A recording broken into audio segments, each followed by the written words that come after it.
So can we just start the recording and get going? Yeah, there we are. Recording started. Leader, so over to you. Thank you very much, Madam Officer. Pnawn da. Welcome to this special Cabinet meeting of the 27th of February 2023. Please note this meeting has been recorded and may be broadcast via the authority's internet site. The images and sound recording may also be used for training purposes within the authority. Item 1 of the agenda is apologies for absence. I don't think we've got any. No, everybody's present, Chair. Great. Item 2, declarations of interest. Any declarations? No. So item 3 of the agenda is the Council's priorities and budget consultation for 2023-24. To consider the report of the Chief Executive, Deputy Leader, Councillor Andrew Barry, would you like to refer to the report, please? Yeah, thanks, Chair. Council priorities budget consultation 23-24. Again, this year, Chair, the budget survey has been available to residents, including the roadshow, which has been out and about throughout the borough. Both have been available over a 12-week period ending on the 18th of January 2023. The methodology is outlined at section 4, page 6. The consultation covered questions in relation to council tax, schools and education, both children's and adults, adult social care, care for the elderly, physical regeneration, community regeneration, highways and infrastructure, refuse and waste, street scene, public protection, crime and disorder, and leisure and culture. The consultation reached 35,796 people within their news feeds across all platforms. There were 806 answers. The census of 2021 tells us that Merthyr Tydfil has a population of 58,800.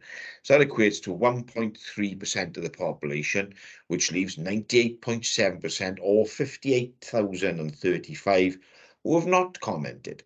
Think what you will of those figures compared to the last council election in 2022, where 15,379 residents voted for the current members out of an electorate of 45,875, or 33.5% of the population.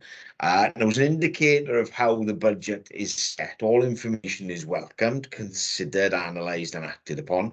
One resident at the consultation event down at the Leisure Centre at Redcar commented, myself and Councillor Hughes, we had the confidence in you to elect you to do a job, so stop asking us and get on with it.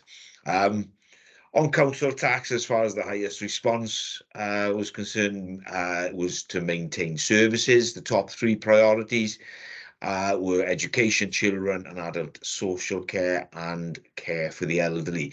Before we go to the recommendation, Chair, I'll call Kerry in to give us an update where we are on the consultation.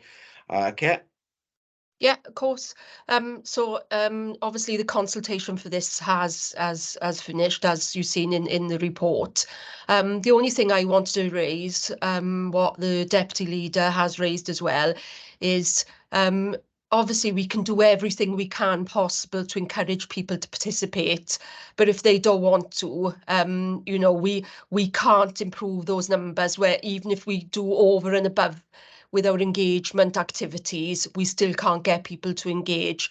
What we're seeing is that, you know, we still need to look at perhaps new ways of engagement programme, and that will be included in our participation strategy moving forward. But based on the figures we have in front of us, these are an improvement that we've seen in the last 2 years. If I can just make reference to 5.7, where you will see the bar graph, if everyone can see that there.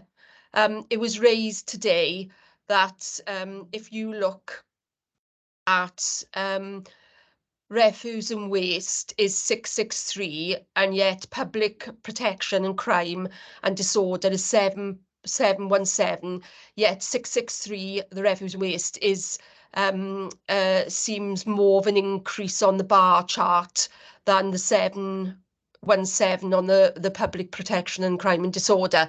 The reason for this is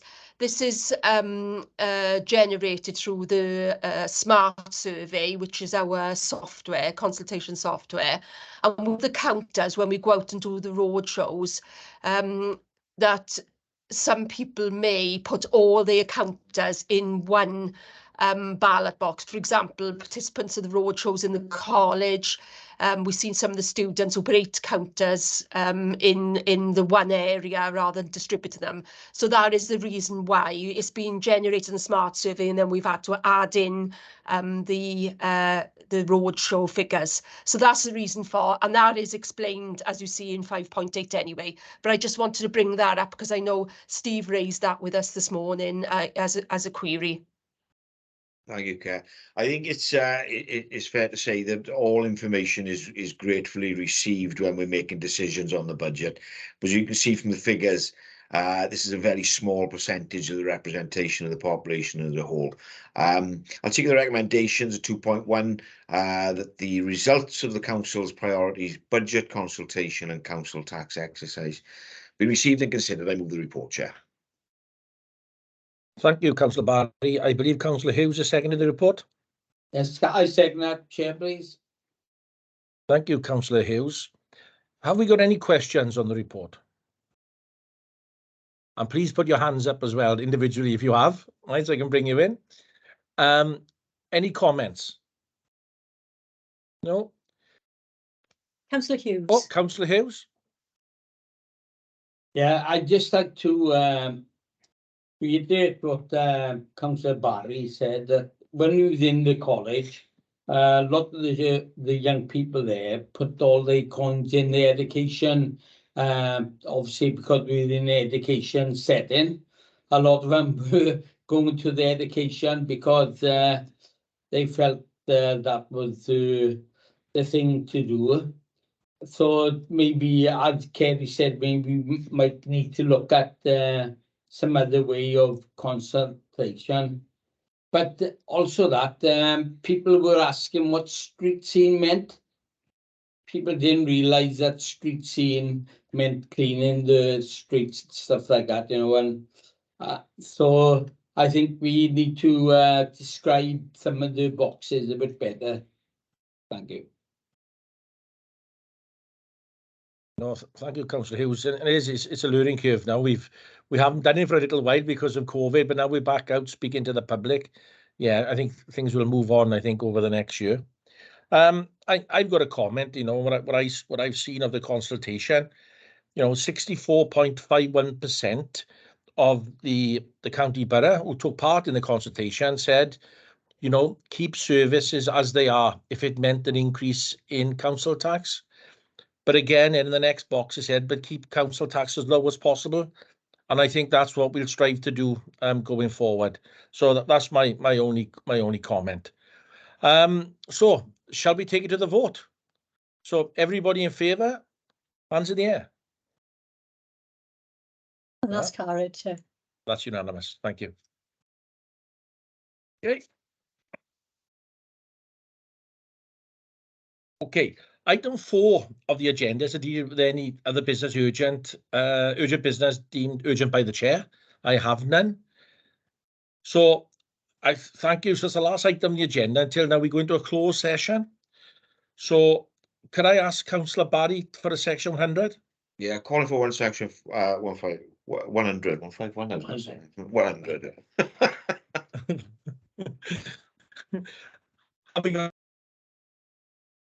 Jones, have you froze? Yeah, happy to second that, Chair. So again, can we take that to the vote then, please? And that's carried, Chair. That's so carried.